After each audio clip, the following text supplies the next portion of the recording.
Ο άνθρωπος που απέδειξε ότι δεν χρειάζονται καλογραμμένα σενάρια και επιβλητικοί μονόλογοι για να πετύχει στον κινηματογράφο ή στην τηλεόραση. Ο άνθρωπος που απέδειξε ότι δεν χρειάζονται πανάκριβα σκηνικά και καταπληκτικά εφέ για να δημιουργήσεις ένα αριστούργημα.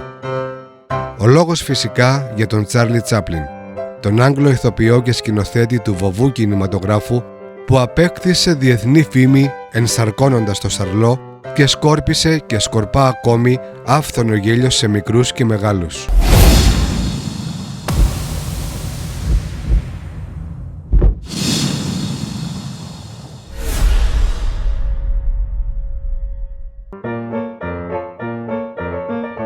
Ο Τσάρλς Σπένσερ, όπως είναι το πραγματικό όνομα του Τσάρλι Τσάπλιν, γεννήθηκε στις 16 Απριλίου 1889 στο Λονδίνο από γονείς θεατρίνους.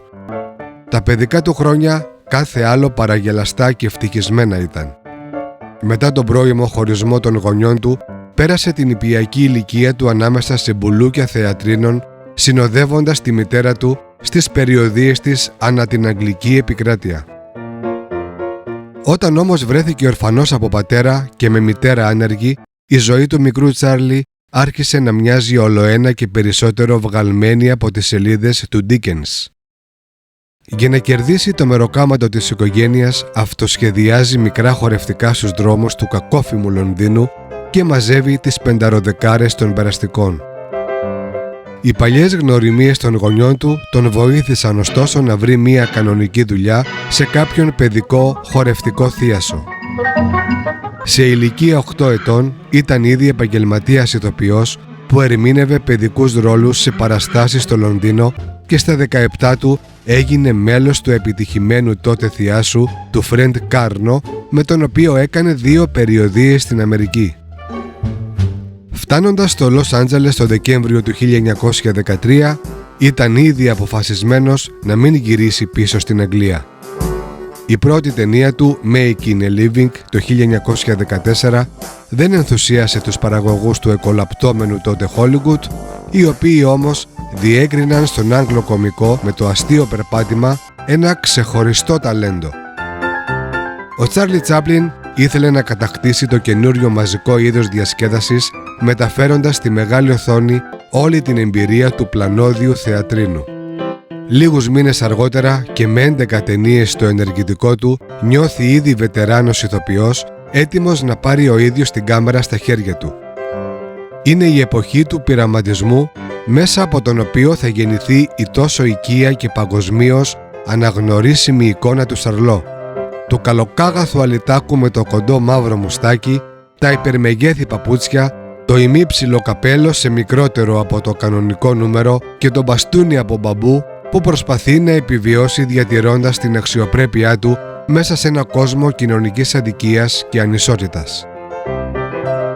Το 1921 βγαίνει στις αίθουσες το Χαμίνι, το οποίο μένει στην ιστορία ως το πρώτο αριστούργημά του. Εν τω μεταξύ, τα φτωχικά νιάτα του είναι μία μακρινή ανάμνηση. Με το νέο συμβόλαιο που υπογράφει στην εταιρεία Mutual, ο Τσάρλι Τσάπλιν γίνεται ο πιο ακριβοπληρωμένος άνθρωπος στο Hollywood, με μισθό που δεν πέφτει κάτω από τις $10,000 την εβδομάδα και με ένα πλέον μπόνους $150,000. Διανύει την πιο δημιουργική περίοδο της καριέρας του, καθώς αναδεικνύεται σε ανυπέρβλητο μάστορα της παντομήμας, ικανό να οδηγεί τους θεατές του από το γέλιο στο δάκρυ με μία απλή έκφραση ή χειρονομία και με χάρη που συχνά παρομοιάζεται με εκείνη ενός χορευτή μπαλέτου. Το 1919 ιδρύει τη United Artists μαζί με 2 ακόμη μεγάλους ηθοποιούς της εποχής του, τη Mary Pickford και τον Douglas Fairbanks, και συνεχίζει τις εισπρακτικές επιτυχίες του, αγνοώντας για αρκετά χρόνια τη νέα τεχνολογία του ομιλούντος κινηματογράφου, φοβούμενος ότι η ουσία της τέχνης του, η παντομήμα δηλαδή, θα εξαφανιζόταν ανάμεσα στους διαλόγους. Έργα του όπως «Τα φώτα της πόλης» του 1931 και «Η μοντέρνη καιρή» του 1936 ήταν βοβές ταινίες που γνώρισαν τεράστια επιτυχία την εποχή του ομιλούντος κινηματογράφου. Το 1940 γύρισε την πρώτη του ομιλούσα ταινία, τον Μεγάλο Δικτάτορα, που ήταν μία σάτυρα του Αδόλφου Χίτλερ. Οι θεατές όλου του κόσμου μπορεί να λάτρεψαν τον Τσάρλι Τσάπλιν, οι επικριτές του όμως στην Αμερική δεν ήταν λίγοι.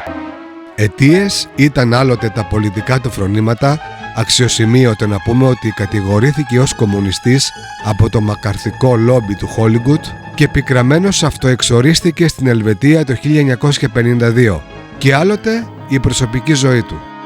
Έκανε 4 γάμους, εκ των οποίων οι 2 ήταν με ανήλικες νύφες. Στα 28 του παντρεύτηκε τη 16χρονη ηθοποιό Μίλντεν Χάρις, στα 35 του την καλονή Λολίτα Μακμάρεϊ, αργότερα Λίτα Γκρέι, και στα 44 τη 19χρονη ηθοποιό Πολέτ Γκοντάρ.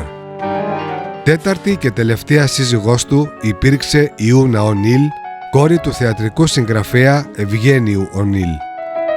Όταν παντρεύτηκαν, εκείνος ήταν 54 χρονών και εκείνη 18.